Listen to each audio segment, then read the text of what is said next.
Bueno, mientras seguramente se vayan sumando más, vamos a empezar a dar inicio para poder arrancar a tiempo. Muchas gracias a todos y todas por sumarse hoy a la reunión.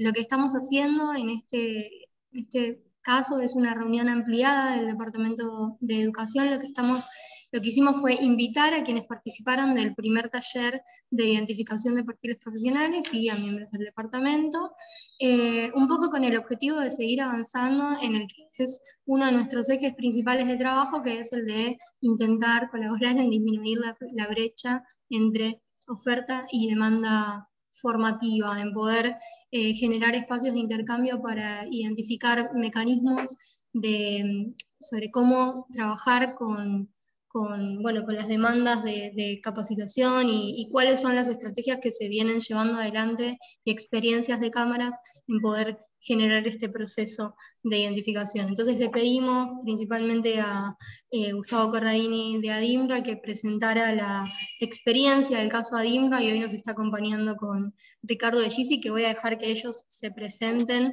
y ya iniciemos con la experiencia esta que vamos a contar. Y bueno, luego si nos quedan unos minutos vamos a repasar la agenda del departamento, pero en principio vamos a empezar por aquí. Así que bueno, los dejo, Gustavo, Ricardo, gracias por sumarse.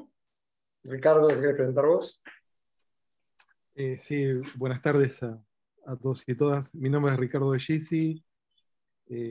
Bueno, actualmente me desempeño como director provincial de Educación Técnico Profesional en la provincia de Buenos Aires. Y bueno, trabajando con ADIRRA, con un sector para nosotros estratégico, clave, el sector metalmecánico, justamente para reducir esa brecha que nombraba tanto Florencia, desde el punto de vista de las demandas de calificaciones profesionales del sector. También, digamos, me desempeño en distintas instituciones de la educación técnico profesional a nivel nacional y provincial, en Ciudad de Buenos Aires y en el INET. Bueno, yo soy Gustavo Corradini, buenas tardes a todos. Soy director de formación y TICS de ADIMRA.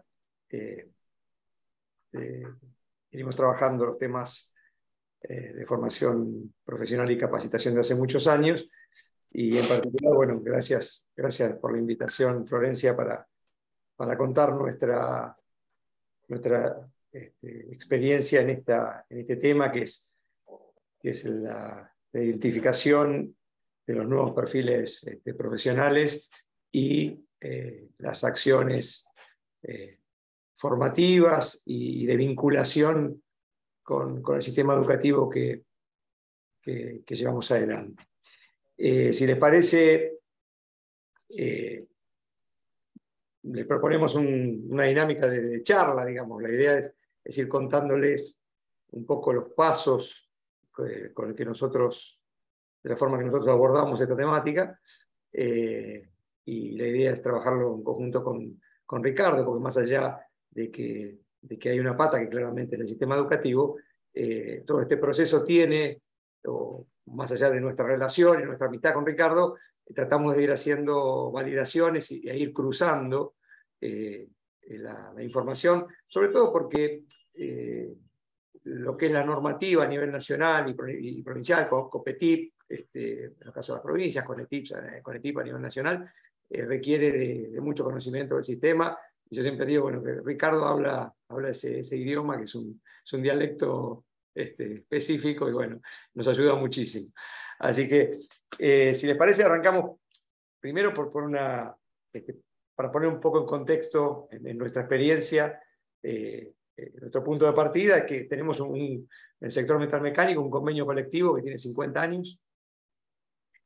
Es un convenio que está basado en la segunda revolución industrial, en la relación hombre-máquina, un hombre con una máquina, y claramente hoy, 2 revoluciones industriales después, tenemos otro escenario donde tenemos equipos de trabajo que interactúan con procesos productivos mediados por las tecnologías de la información y la comunicación. Digamos, es un salto que el convenio colectivo, por supuesto, no refleja.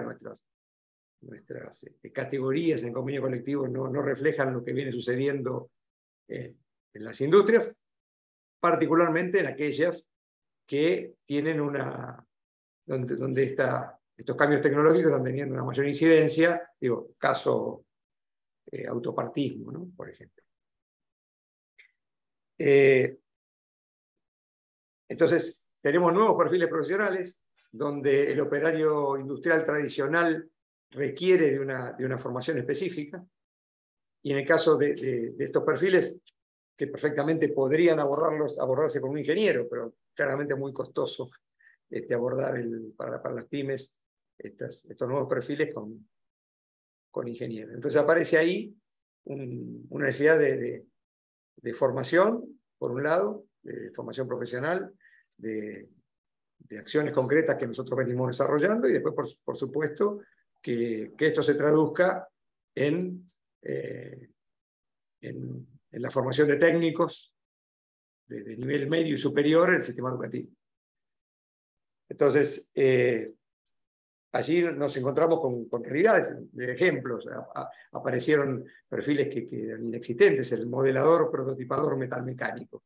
Es algo que no existió, apareció en la industria en los últimos años y no tenía ningún antecedente, no es que estamos fusionando dos perfiles, son perfiles completamente nuevos. Entonces, eso requirió de un trabajo de identificación, de acciones de formación concretas y después, por supuesto, acciones de articulación con el sistema educativo y de validación con el sistema educativo.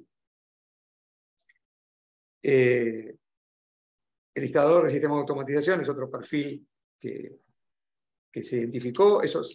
Ambos dos ya tienen en CONETIP los marcos de referencia aprobados. Y ahora estamos trabajando concretamente con Ricardo en dos nuevos perfiles, que son el de operador de robot y programador de robot, que son claramente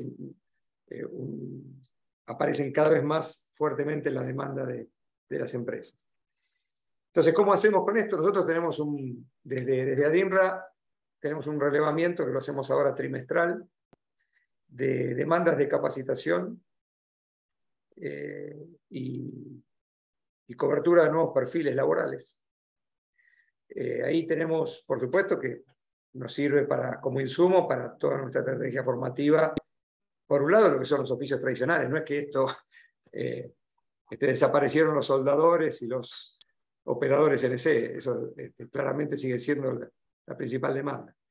Pero cada vez, y más fuertemente, observamos que las empresas, que las pymes nos piden de formación en estos nuevos perfiles. Así fue que, bueno, con estos relevamientos, que nosotros lo tomamos como insumo, además, por supuesto, tenemos a través de los centros, de la red de centros de ADINRA y de las cámaras regionales y sectoriales, demandas en relación a estos nuevos perfiles que requieren las empresas. A partir de esta identificación que hacemos por los relevamientos, el trabajo siguiente es seleccionar empresas líderes en las temáticas, o empresas que tengan tractoras, digamos, que puedan tener en las cadenas donde estos perfiles empiezan a aparecer más fuertemente, como referencia, y trabajamos técnicamente con esas empresas. Nos sentamos con los especialistas de esas empresas a desarrollar estos perfiles. Por supuesto que es un trabajo, hay que hacerlo con una mirada general, digamos. Nos pasa que hay determinados perfiles que son muy específicos para dentro de un sector, para una actividad. Lo que trabajamos siempre es en buscar los perfiles que respondan a esta demanda, digamos, dentro de esta misma empresa líder, a esta demanda que recibimos de las industrias en el relevamiento. Hago una pregunta, Gustavo, perdón que te interrumpa, Sí. pero también como para ir recogiendo también algunas dudas que habían surgido del primer encuentro. ¿Qué tipo de cuestiones son las que se preguntan en este relevamiento que resultan claves para poder identificar que hay una vacancia y que es necesario construir un nuevo perfil profesional? Sí, es buena pregunta. Nosotros, cuando consultamos, te decía, trimestralmente las necesidades de formación, por un lado tenemos las preguntas tradicionales de los perfiles que habitualmente son más demandados, pero por otro lado decimos, lo que preguntamos es si requiere, o sea, si está viendo que con los perfiles profesionales las pymes metalúrgicas se nutren fundamentalmente de egresados de las escuelas técnicas. Más allá de las áreas de vacancia que uno identifica con una mirada regional en esta formación técnica, de escuela técnica, lo que manifiestan las industrias es que a raíz de cambios de modernización en sus procesos, de tecnificación, de incorporación de nuevas tecnologías, requieren, o preguntamos, si eso lo pueden cubrir con los técnicos que toman o con los operadores, los operarios que actualmente tienen trabajando en la empresa. Y entonces ahí aparecen donde dicen no, que digamos que un operario industrial con una formación más tradicional, que está basada en la formación en una máquina o múltiple, en el caso de que trabaje en más de una máquina, no es suficiente, porque le está faltando primero lo que vemos nosotros en estos últimos relevamientos, es primero determinadas herramientas para acceder a tecnologías muy particulares y más nuevas. Pero por otro lado, no solamente el conocimiento duro técnico, sino también la posibilidad de trabajar alguna habilidad blanda que les permita entender los nuevos procesos productivos, digamos. No es solamente una tecnología, no estamos hablando de formar un soldador, un operador CNC, un tornero, un fresador, sino que estamos hablando de alguien que tiene que trabajar en un proceso donde las tecnologías están mediándolo e interactuando con sistemas, no con máquinas. Entonces, el sistema te muestra indicadores de un proceso, y eso es lo más complejo en esta vacancia, por lo menos, que estamos viendo nosotros en lo que por lo menos informan las empresas y con lo que nosotros nos basamos para avanzar. Entonces, a partir de eso, los trayectos formativos tradicionales que tienen que ver con lo que es por lo menos en nuestro sector, el arranque viruta, la soldadura, o ensamblado y montaje tradicional, pasan a cruzarse en otros lados, digamos. Aparece, no sé, mencionaba el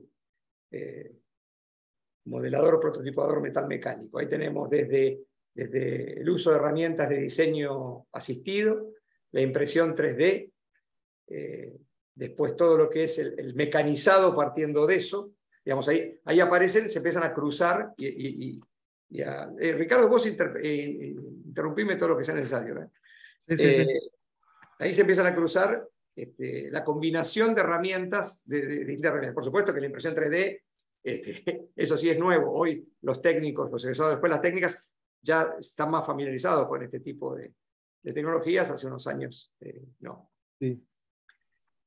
Ahí es clave, disculpame un minuto, Gustavo. Es un claro ejemplo el que da Gustavo de cómo es esta cuestión de impacto, digamos, de cómo el nuevo patrón de difusión tecnológica altera roles ocupacionales o nuevos perfiles.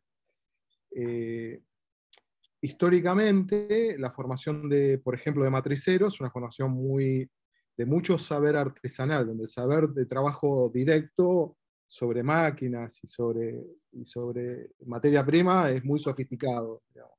Es un conocimiento instrumental que se construye con mucho tiempo. Cuando irrumpe el tema de la impresión 3D junto al diseño digital, es como que hay una hibridación ahí entre esas dos tecnologías, y cada vez es más importante el diseño que la propia fabricación. Digamos, ahí es un claro ejemplo de cómo digamos, el sistema formativo tiene que mirar esa transición de poner más énfasis en desarrollar capacidades y habilidades en clave de diseño, y cómo esa articulación entre diseño y fabricación cada vez está más conectada. Esto para nosotros es un claro ejemplo de cómo pensar un nuevo perfil profesional cuando hay una tecnología disruptiva. Bueno, a partir de eso decía que nosotros, una vez identificada esa demanda, trabajamos con empresas. Voy a dar un ejemplo concreto de tema robótica, que lo hicimos en la empresa de alguien que ustedes conocen muy bien, que es Alejandro Pedrosa. Lo hicimos en Prodimos, una empresa que se especializa en robótica y líder en nuestro país en soluciones en robótica. Entonces nos sentamos, identificamos dentro de esta demanda que estamos teniendo cada vez mayor, cuáles son los distintos nuevos perfiles profesionales que aparecen. Y ahí apareció claramente un operador, porque es quien opera un robot. Si uno lo toma con analogía con otras máquinas, no sé, cuando el CNC llegó la década del 80, 90, bueno, apareció el operador y el programador como dos perfiles profesionales. En el caso de la robótica aparece de la misma manera un perfil de operador, un perfil de programador. Después hay un perfil muy específico, y ahí viene el caso de lo que hablaba originalmente, hay un perfil muy específico que es para quienes dan soluciones en robótica, que es la integración con otro tipo de herramientas. Bueno, nosotros que dijimos, bueno, acá vamos a focalizar en lo que son estos dos perfiles, que son los que son comunes a una pyme. Siempre todo esto se hace con una mirada pyme, ¿no? Sobre todo en tecnologías disruptivas que cada vez más llegan a las pymes, y que en algunos casos llegaron y no tienen problemas para implementarlas, como es el caso de los robots, ¿no? Es fácil adquirir un robot, es complejo transformar un proceso productivo incorporándole robots. Entonces ahí sí requiere la integración al proceso productivo. Integrar el robot al proceso productivo. Entonces, bueno, eso claramente es un perfil que nosotros tenemos o esa mirada tenemos que dar cuando desarrollamos ese perfil, porque es la dificultad que están teniendo las empresas que incorporaron estas tecnologías. Aparecen nuevos perfiles como que también lo estamos trabajando. Digo, en nuestro sector cada vez hay más software, cada vez la presencia del software es mayor, software embebido sobre todo. La electrónica del software cada vez tiene mayor penetración. Tenemos la realidad del software es una realidad general. Ahí lo veo a Daniel, que está en el tema y que sabe las dificultades que hoy tienen todas las empresas para resolver el tema de programación. En particular, el software embebido es una cuestión muy específica, pero que también estamos trabajando en desarrollos formativos modulares que den solución a eso. Lo complejo en estos casos es el punto de partida. Cuando vos tenés que formar, o sea, tenés que trabajar en un soldador que suelda electrodo revestido y le tenés que enseñar a soldar semiautomático. Bueno, es un camino más simple, porque bueno, en definitiva es el uso de una máquina. En estas problemáticas que tenemos hoy, donde como bien marcaba Ricardo, empiezan a cruzarse y a superponerse perfiles profesionales, es mucho más complejo. Nosotros, el caso de robótica, estamos ahora trabajando en estos dos perfiles. El objetivo es terminar de desarrollar un trayecto formativo, que bueno, como ADIMRA tiene formación profesional, lo que hacemos es trabajar ese trayecto formativo e implementarlo. Pensamos que para el año que viene vamos a salir con una oferta más específica para esto. Teníamos una oferta de robótica, pero la oferta de robótica era más general, no estaba orientada a formar estos dos perfiles. En el caso estoy dando ejemplos, ¿no? Casos puntuales, el caso de software embebido, bueno, el desafío era trabajar en la formación de programadores partiendo de quienes no tuvieron una formación técnica, que no manejan herramientas de matemática, de álgebra, de lógica, que les dificulta programar. Entonces, ahí tenemos que ver cómo podemos dar soluciones para esto. Y el último paso, digamos, una vez que tenemos esos identificados, que tenemos nuestros diseños informativos, como ya durante todo este camino hablamos con Ricardo, vamos juntos a las empresas, esto, más allá de que después tengan que pasar cosas en el sistema educativo y tardan más en pasar en el sistema educativo, lo importante es que todo este camino hacerlo juntos, porque cuando llega al sistema educativo ya llega con el criterio y la mirada de lo que necesita la industria. Digamos, ese me parece que es el otro punto clave en esto. Y ahí, bueno, si querés vos, Ricardo, contar un poco qué es lo que va pasando del lado del sistema educativo a la par que hacemos esto. Sí, a ver. La primera cuestión central es esto, ¿no? Digamos que la educación técnico-profesional, ya sea educación técnica secundaria, formación profesional, tiene como, una buena educación técnico-profesional es aquella que tiene como fuente central, cuando uno diseña los nuevos perfiles y las nuevas propuestas, las necesidades sectoriales. Digamos. Esto es un primer rasgo, digamos, que es identitario de la educación técnico-profesional. Digamos. Para nosotros no miramos cuál es la evolución de una disciplina científica, sino las necesidades del sector socioproductivo. Sobre cómo evoluciona el sector socioproductivo, a partir de ahí empezamos a hacer traducciones, que es lo que está planteando básicamente Gustavo. Y eso es un buen diseño de la educación técnico-profesional.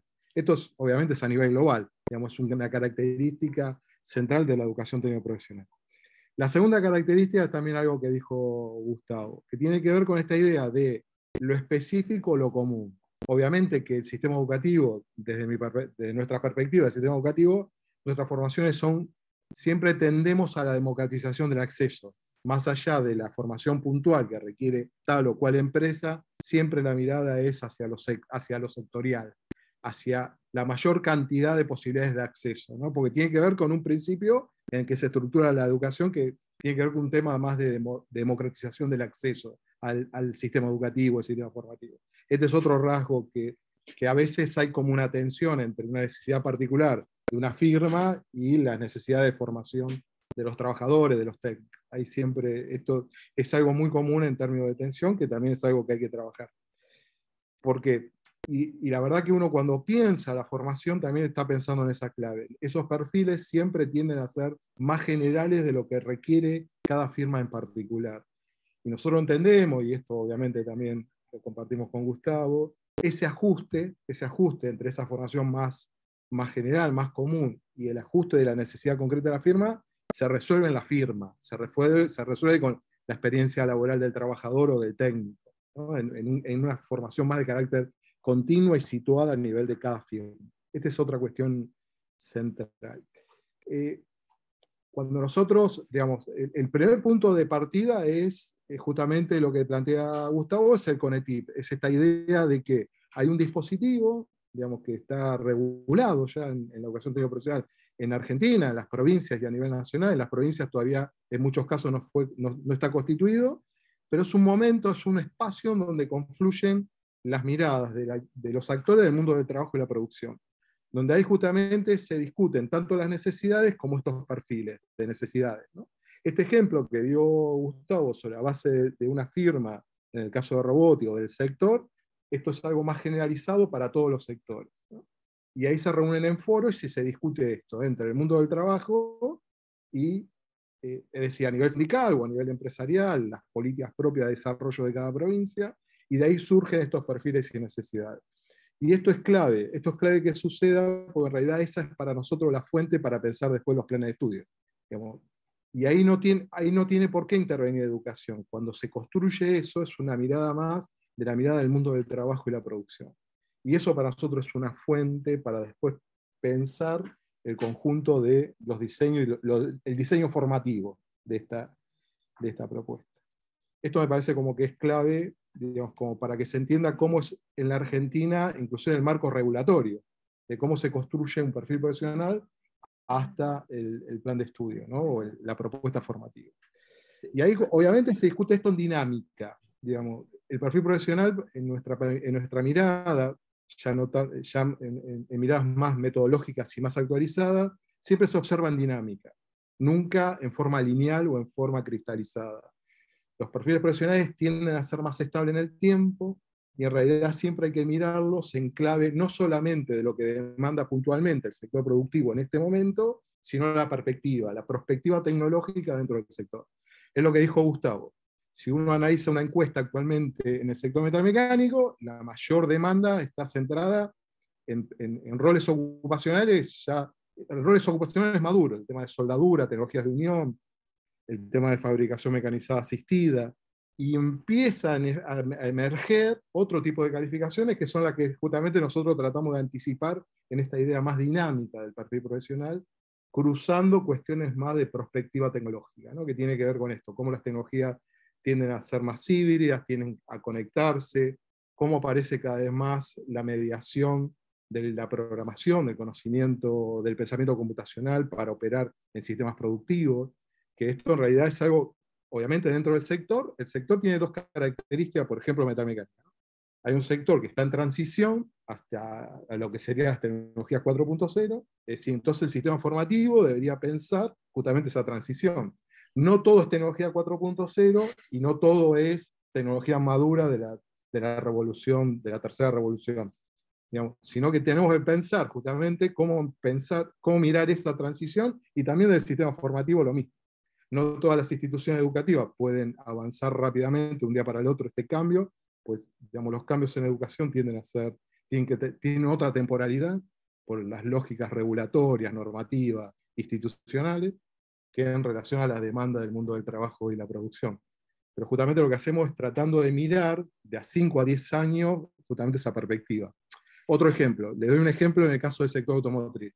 Nosotros a nivel central ya venimos pensando a nivel federal cuál es la transición de la motorización, de combustión, del motor de combustión a la electromovilidad y a la movilidad sustentable. Y la verdad que nosotros ya tenemos que estar pensando esto, porque hay perfiles que en realidad se transforman totalmente.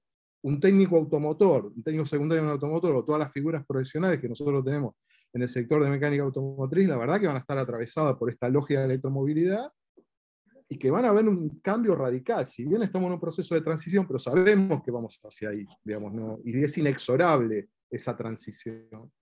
Lo cual uno tiene que ir pensando y empezando a planificar estratégicamente el sistema formativo a partir de estas nuevas necesidades formativas de calificación profesional. La verdad que la mecánica automotriz va a tender a ser cada vez más de base electrónica, más de la gestión de la energía, justamente por otro tipo de motorización, pensando más la comunicación entre los vehículos, cómo pensar la forma de vehículos en carácter más autónomo, que hasta se transforman en lógicas de propiedad. Hay una tendencia que cada vez más los vehículos dejan de ser propiedad para ser compartidos en lógica más de plataforma, y esto tiene un cambio bastante importante desde el punto de vista de lo que es el sistema de movilidad en términos de transporte. Y esto el sistema formativo ya lo tiene que estar pensando, ya lo tiene que estar planificando para esa transición. No sé si quieren hacer una... No, yo decía sobre todo, Ricardo, una aclaración, sobre todo que los tiempos del sistema educativo son en general lentos, y los cambios son cada vez más rápidos, entonces anticiparse es fundamental, ¿no? Claro. A ver, cambiar un diseño curricular, yo les doy un ejemplo, ¿no? Para los que no vienen del mundo educativo. Cambiar un plan de estudio de la educación técnica secundaria, y primero, formar un técnico lleva 6 años, y cambiar ese plan de estudio quizás nos lleva 2 o 3 años. Estamos en la formación profesional es distinta, ¿no? Tiene una dinámica mucho más justamente más de rápido vincularnos con la necesidad. Quizás en 6 meses puedo armar oferta de formación profesional, pero los títulos técnicos son, digamos, tienen esa dinámica, ¿no? Y obviamente el marco regulatorio son marcos regulatorios, digamos, muy pensados para otro modelo de gestión, inclusive del conocimiento y de los sistemas productivos. Responden a otra lógica de temporalidad, del uso del tiempo es otro. En educación relaciona al mundo productivo, bueno, esto es parte público.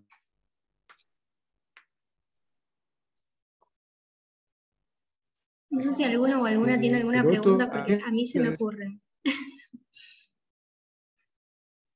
Porque una de las cosas que quería, ay, no sé si me corta a mí, no sé si ustedes. Ahí está Juan Pablo levantando la mano. Ah, Juan Pablo. Como costeó, primero Bueno, mirando la demanda. ¿qué tal? Hay una consulta ahí a Ricardo y a Gustavo, ¿no? ¿Cómo fue el desafío? Primero, gracias por el ejemplo, ¿no? Y un poco las explicaciones, que realmente ustedes ahí tienen una gran experiencia en este tema.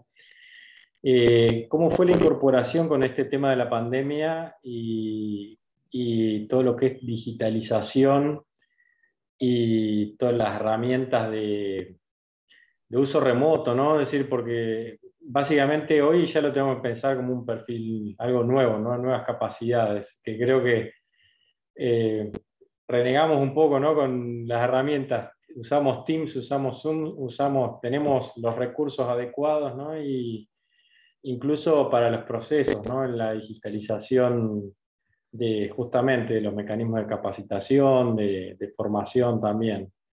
¿En qué dirección me pueden contar que estuvieron trabajando ahí en todo Ahí, esto? ¿querés que conteste una parte yo, Gustavo? Dale, habla vos del sistema educativo y yo después cuento nuestra experiencia desde la formación profesional en la Cámara. Hay una tendencia muy importante en el uso de la simulación como parte del proceso formativo. Y esto se está disparando cada vez más, ¿no? Todo lo que tenga que ver con simulación, con realidad virtual, inmersiva, como herramienta de mediación tecnológica para la enseñanza y el aprendizaje profesional. La verdad que es bastante interesante, justamente por estas cuestiones que estamos hablando de la democratización del acceso para llegar a cada vez más trabajadores, cada vez más población, utilizando ese tipo de tecnología. Eso me parece que es algo que viene como una tendencia que también hay que aprovechar, sobre todo en el aprendizaje profesional. En la educación técnica profesional, nosotros estamos pensando justamente en la adquisición, ya no tanto de equipo real, sino que junto al equipo real también haya un componente de simulación, de simuladores, justamente para facilitar ese. Ya tenemos hasta simuladores en línea, lo cual el tema de la educación a distancia o la educación virtual cada vez puede ser más potente en términos de experiencia formativa. Así que la verdad que en el clave de lo que es la pandemia aceleró ese proceso en la ETP, en la educación en general, pero en la ETP la aceleró bastante. El problema es que quedamos desfasados en términos de nuestras propuestas formativas y en muchos casos los perfiles profesionales docentes, junto a otro problema que tenemos, que es más de carácter social y estructural, que es la brecha digital. Muchos de nuestros estudiantes, por ejemplo en la formación profesional, tenemos problemas en términos de código, de estructuración de capacidades mínimas para el lenguaje virtual, para el código virtual. Y ahí tuvimos un abandono muy importante. En la formación profesional, por ejemplo, en la provincia de Buenos Aires, nosotros tuvimos una reducción del 30% de la matrícula en pandemia. No pudimos sostener casi al 30%. El 30% estamos hablando casi de 50.000 personas, ¿no? En la provincia de Buenos Aires, que dejaron justamente por un problema de falta de acceso, no solo material a computadoras, sino de comprensión del vínculo digital, del vínculo con la digitalización. Sumado a esto también docentes que tenemos que formar en el clave de lo que es la virtualidad, ¿no? También, que este también es otro problema que tenemos. Así que tenemos, por un lado, una tendencia cada vez más acelerada de la digitalización y la virtualidad, esta idea potente de la simulación y la realidad virtual, que en realidad es una herramienta muy importante desde el punto de vista de cómo pensar la democratización de la formación, me parece que como es clave y que la ETP lo tiene que incorporar, ¿no?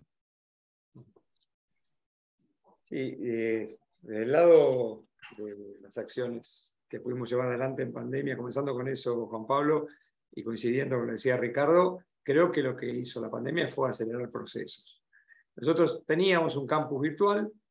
En general, el campus estaba destinado a lo que eran los cursos y los ciclos formativos en mandos medios y superiores, o dueños de empresas. Y luego todo lo que era la formación en oficios duros, metalmecánicos, tradicionales, que eso naturalmente era presencial. Durante pandemia prácticamente no pudimos tener oferta formativa de ese tipo, pero sí coincido con lo que dice Ricardo. Nosotros adquirimos también simuladores de soldadura, empezamos a trabajar el tema de simulación más fuertemente hace unos años. Creo que independientemente que no se puede formar un soldador en un simulador en todo el ciclo de formación, sí que es una herramienta que te permite digamos, tener una curva de aprendizaje más rápida, tener menores costos, porque bueno, los costos de los insumos, sobre todo en estos cursos de soldadura, son carísimos, pero requiere del trabajo frente a una máquina. Lo que sí apareció más fuertemente, y creo que ya llegó para quedarse, es toda la formación que no requiere de una máquina, hoy se está desarrollando a distancia. La que sí tiene o requiere estar frente a una máquina en algún momento, está siendo híbrida, porque puedes tener una parte a distancia, puedes tener una parte en simulador, como dice Ricardo, hay simuladores en línea, y hay una parte que sí o sí es frente a máquina. Eso igual el mundo está discutiendo todavía, esto no es que nosotros nos llega y el mundo está... Yo estuve hace poquito en el País Vasco, que es referencia, formación profesional, y es como, me mató porque nosotros estamos hablando de nuestro centro de industria 4.0 y ellos hablan de industria 5.0, así que ya vine con la mirada al piso. Pero lo cierto es que la formación está basada en simulación completamente. Es aulas inmersivas donde incluso no solamente la formación o la capacitación continua que uno siempre la tiene trayectos que están, por supuesto, pueden tener una parte de distancia, pero que nosotros los imaginábamos siempre con técnicas formativas más tradicionales. Ellos, el 5.0 simulan un proceso antes de que los trabajadores estén frente a ese proceso productivo real, lo simulan, está simulado, aparece el nuevo concepto, que para mí es lo que revoluciona todo esto, que es el gemelo digital. O sea, más que el simulador, el gemelo digital. Entonces hacen un gemelo digital de un determinado proceso. Entonces, quien se forma ante ante algo que reproduce exactamente lo que va a enfrentar cuando esté en producción. Entonces sería como una última etapa de formación antes de entrar en la línea de producción o de ocupar el puesto de trabajo. Parece que ese es el gran cambio, que todo digital, es todo digital, porque hoy tenés un gemelo digital que es una réplica de lo que va a ser exactamente, no en una máquina, porque el simulador en general apunta a una máquina en particular. El gemelo digital es que tenés todo este proceso, vas a hacer esto y esto, estás con entornos inmersivos, con dispositivos de realidad virtual, realidad aumentada, cada vez más la realidad aumentada para tener contacto con ambientes y espacios equivalentes a lo que va a ser el puesto de trabajo. Y después vimos otras cosas que me preocuparon bastante más, que son sistemas de identificación de sensaciones y estados de ánimo del trabajador, ¿no? Eso terrible, con unos cascos, con unos sensores y cámaras y sistemas de identificación a través de cámaras muy precisas, donde detectan si hay, digamos, en qué estado de ánimo está el trabajador, y asocian a niveles de productividad. En principio dicen que no lo hacen, ellos le dicen Worker 4.0, al proyecto lo llaman así, pero dicen que esto no lo hacen en forma individual ni nominada, que es a nivel estadístico y grupal, pero bueno, sabemos que de eso ahí hay un paso, ¿no? Eso es un temita. Pero bueno, lo cierto es que, como dice Ricardo, en síntesis, la simulación ya está cada vez más fuerte, incluso en entornos inmersivos con máquinas, contactos con máquinas y reproduciendo en forma de gemelo digital un proceso productivo. Ahí en dirección a eso, ¿no? Es decir, creo que yo tengo por ahí, al ser docente, trabajar también en una empresa, ¿no? El camino es mucho más fácil, ¿no? El tema, la gran problemática también a veces se puede dar para los formadores, ¿no? Los profesores de las escuelas, llegar a ese nivel de tecnología que vos estás contando, ¿no, Gustavo? Creo que ahí viene un desafío importante que básicamente se van a tener que abrir las puertas de las empresas porque van a ser seguramente los que tengan esa tecnología antes, ¿no? Es decir, ¿qué experiencia pueden contarnos ahí de ustedes por ahí la industria mecánica es un poco más fácil, ¿no? Es decir, de tener interacción con las escuelas y como que los docentes interactúan bastante, ¿no? Pero en algunas otras industrias no es tan sencillo, ¿no? Es decir, tenemos ejemplos ahí concretos de alguna de la industria del calzado, que a veces se ven dificultades de justamente que poder conocer, que el docente de la escuela pueda conocer el proceso que hay en la empresa, ¿no? Básicamente. ¿Qué nos pueden contar de eso, ¿no? ¿Cómo se pueden achicar esas brechas de experiencia, de formación para los formadores, ¿no? Sí, voy a dejar de hablar Ricardo, que sé que habla con los docentes todos los días. Nosotros desde Adimbra, no creas que fluye tan fácilmente. Digamos, hay casos, vos sos un caso, y puede haber algún otro caso de quienes tienen la vocación docente y trabajan en una empresa y dan clases en una escuela técnica o en una tecnicatura superior, pero son los menos, digamos.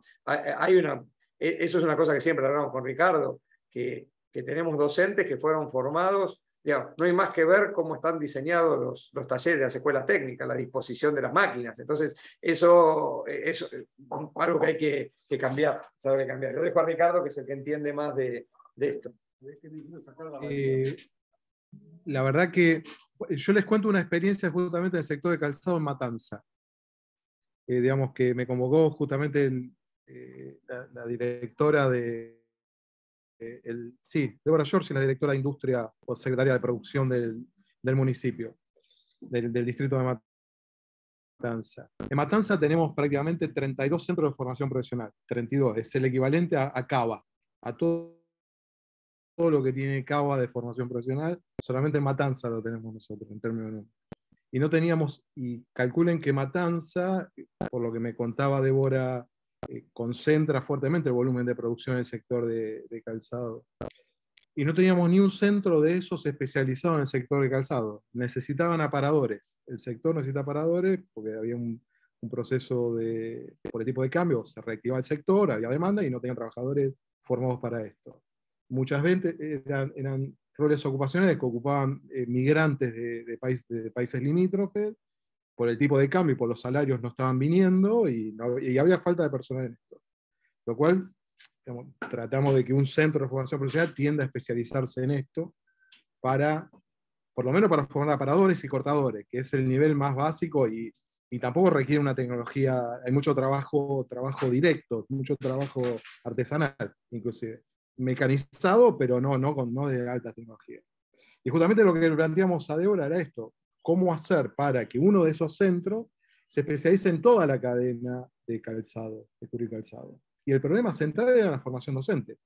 Lo cual ahí lo que nosotros planteamos, como un modelo, es que justamente en ciertos perfiles profesionales, para formar ciertos perfiles profesionales, lo central es que provengan del mundo del trabajo, que vengan del mundo productivo, esos instructores y esos docentes, sobre todo para la formación más específica. Y a la vez nuestros profesores, nuestros docentes, hagan una serie de prácticas de carácter más profesional y de capacitación en el propio sistema productivo. Sobre todo para avanzar en lo que discutíamos con Deborah George era esto. Vos ahora requerís aparadores, ahora, pero para que el sector justamente se estabilice, más allá del tipo de cambio, más allá de estas cuestiones que son más coyunturales, para que el sector crezca y sea competitivo más en perspectiva, vos requerís incorporación tecnológica, requerís incorporación de diseño, de nuevos materiales, y ahí vos sí requerís otro tipo de formación. ¿Cómo avanzar en esa cadena de formación? Desde la ETP, y para nosotros es estratégico. Y se hace con el sector. Sin el sector es imposible pensarlo. No se puede pensar en forma autónoma el sector. Ya sea para capacitar a nuestros cuadros docentes, como para que ese conocimiento también interactúe con el sistema productivo. Hay una cosa para agregar en relación a esto, a esta interacción y esta necesidad de vincularse. Digo, así como contamos alguna experiencia que nos fue bien, les voy a contar una experiencia que no nos fue tan bien. Nosotros en un convenio que firmamos con INET hace muchos años, uno de los ejes era la formación docente, otro identificación de áreas de vacancia, el otro promover prácticas profesionalizantes. Y claramente en lo que es formación docente requiere de una mirada más allá, que tenemos que vincularnos, tiene mucho que ver con el sistema, porque la verdad es que tenemos que tener un formato de prácticas profesionales que esté dentro del sistema de capacitación continua de los docentes. La dinámica de los que tiene la industria, los cambios en los procesos productivos, requeriría de algún sistema permanente de capacitación con prácticas profesionales de los docentes, que sea reconocido y que sea pago. Sabemos, porque si no es así, si no es si dependemos de que un docente haga un curso fuera del horario laboral, no vamos a tener un cambio en el sistema. Me parece que habría que proponerse ahí una revisión de eso y tener la posibilidad de hacer prácticas profesionales, por lo menos en nuestro sector sería fundamental, ¿no? Porque es otra mirada completamente de la formación, otra mirada.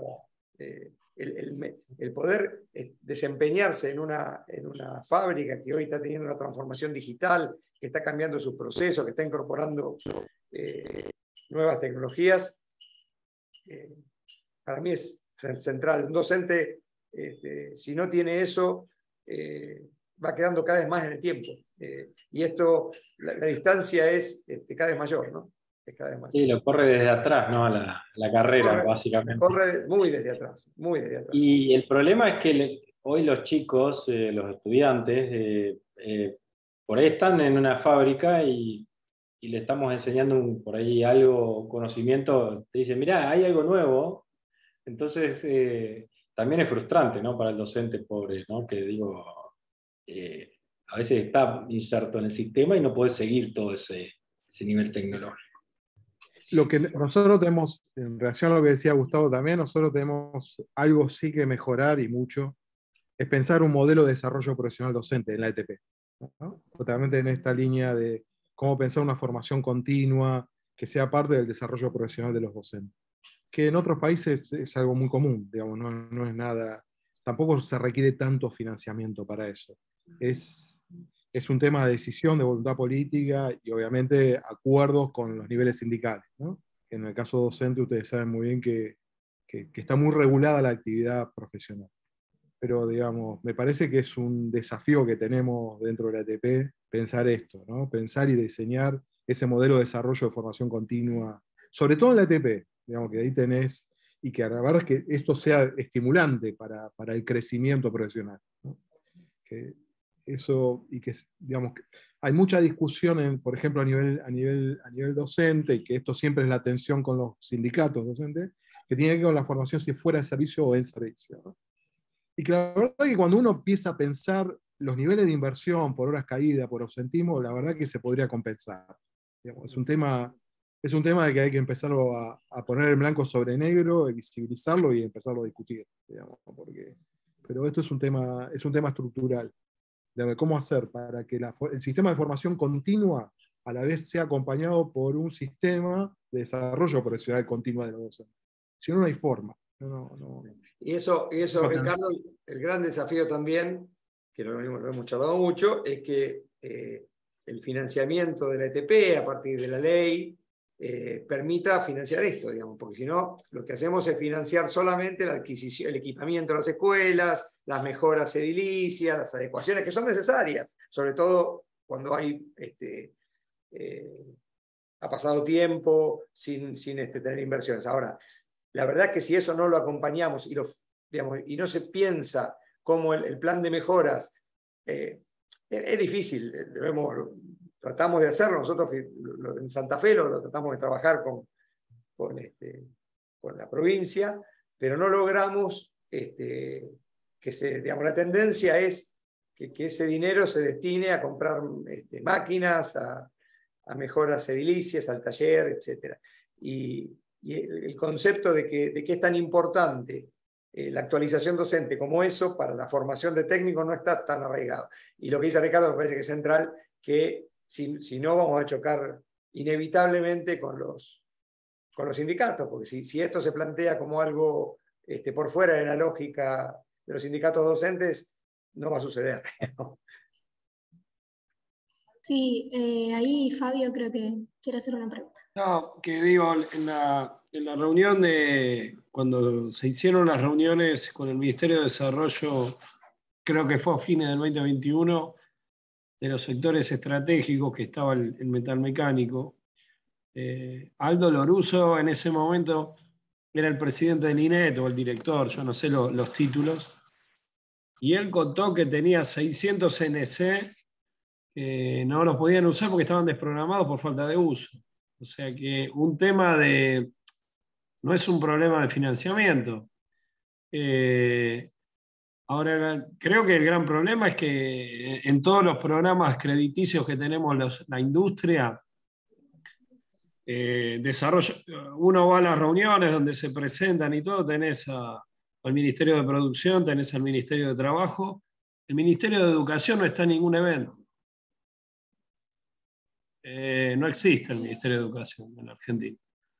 Entonces creo que ahí hay un problema de fondo que tenemos que nosotros mismos promover, de decir, sobre todo en la industria, que con lo que explicaba Ricardo, el tiempo que lleva, de que si hacen planes de financiamiento y no entendemos que tenemos que poner dentro de ese presupuesto la capacitación, vamos a tener las líneas de producción, pero no tenemos quién atienda los servicios, quién atienda las máquinas. Y no es un problema de financiamiento, pero me parece que en esas reuniones no lo hemos plasmado así de concreto, y cuando vienen a visitarnos y le mostramos, qué sé yo, los centros tecnológicos, mismo Industria X en la UIA, de la educación no hablamos. Y me parece que nosotros tenemos que ponerlo en la agenda, también es responsabilidad nuestra como industriales, ¿no? Mirá, vos pensás en la provincia de Buenos Aires 270 escuelas técnicas, 270, es prácticamente el 40% del país en términos de volumen. Es una red institucional hiperdensa, digamos, en términos territoriales. No hay distrito de la provincia de Buenos Aires donde no tengamos una escuela técnica. Digo, la inversión es una inversión muy sostenida, es muy importante la inversión en horas, servicio. La verdad que tiene que pasar por ahí. Tiene que pasar por ahí. Pero para que te des una idea, nosotros estamos en Lanús. En Lanús hay 9 escuelas técnicas. 9 escuelas técnicas. A fines del 2021, la persona que coordinaba los talleres, una escuela que es de electrónica, creo que número 9. Ah, sí. Tenía 1000 chicos que estaban en los talleres, coordinando entre todos los turnos y todo. ¿Sabes cuánto es el presupuesto mensual que tenía ese muchacho para 1000 chicos? 40.000 pesos. Fines del 2021. Estamos hablando, esto me lo dijo en noviembre del 2021, o sea, no le podía comprar un lápiz a cada pibe con ese presupuesto. Entonces, creo que ahí está el gran problema, por eso digo, hay que trabajarlo en la provincia de Buenos Aires con el COPRED, y hay que hacer un trabajo de fondo con el COPRED para que para que baje la burocracia. Cuando tienen que armar las prácticas profesionalizantes, hay toda una burocracia que tienen que llenar los profesores de los colegios, los mismos profesores que no tienen tiempo para atender a los pibes. Nosotros aplicamos mucho en mi empresa lo que es práctica profesionalizante, y la realidad que lo hacen de manera burocrática, pero no hay una evolución en cómo encontramos a los pibes las empresas cuando vienen y qué tendría que mejorar año a año. Entonces me parece que ahí hay que hacer un laburo de fondo también. Si la provincia de Buenos Aires tiene tanta representatividad sobre el total de escuelas técnicas en la Argentina, que creo que sería muy importante, y desde ahí avanzar con el resto, porque ya ahí hay una densidad que ayudaría mucho, pero me parece que tenemos que ir al COPRED, ¿no? Directamente. Pienso yo, porque ahí es donde definen o donde le ponen las trabas a los profesores. Los profesores se quieren capacitar, los chicos quieren aprender, pero incluso a veces hablas con los pibes y los pibes, cuando pasó lo de la pandemia, preferían repetir a no haber aprendido. Había chicos que decían, a mí me gusta esto, yo me interesa, me doy cuenta que me gusta, pero me doy cuenta que no sé. Y ese pibe después está buscando laburo y lo sacaste del sistema porque no sabe medir con un calibre. Entonces, creo que sí, que hay que hacer algo de fondo, ¿no? En eso. Pero no es un problema de financiamiento, es un problema de prioridades. Perdón que interrumpí, nos estamos quedando ya cortos de tiempo, habíamos dicho de hacerlo hasta las 16, pero un poco también como en línea de lo que estaba comentando Flavio, que mencionaba el COPRED. El COPRED es el Consejo Provincial de Educación, Trabajo y Producción de Provincia de Buenos Aires, se llama así el de Provincia de Buenos Aires, ¿no, Ricardo? Bien. Sí, y sí. Ricardo había contado que un interlocutor válido para empezar un espacio en donde se pueda ir generando este tipo de interacción entre sistema productivo y mundo educativo son los COPETIP, los Consejos Provinciales de Educación, Trabajo y Producción, y lo traigo acá para el final de la reunión porque hay muchos referentes de distintas regionales presentes en la reunión, también sectoriales, y lo que pido así para cerrar, si ustedes dos tienen algún consejo para quienes, sobre todo las cámaras regionales, sectoriales también, pero como se habló desde una sectorial, pensando más en las cámaras regionales que hoy tienen interés e intención en iniciar algún proceso vinculado a sus cámaras y empresas de identificación de demandas, ¿por dónde les recomendarían empezar? Algunas que quizás no tienen tan afianzado el vínculo con el Ministerio de Educación local, o no tengan un sistema de relevamiento, digo, ¿cuál sería un consejo para dar? Voy a hablar con la mirada de una cámara empresaria. La verdad es que el COPRED, que tiene a su vez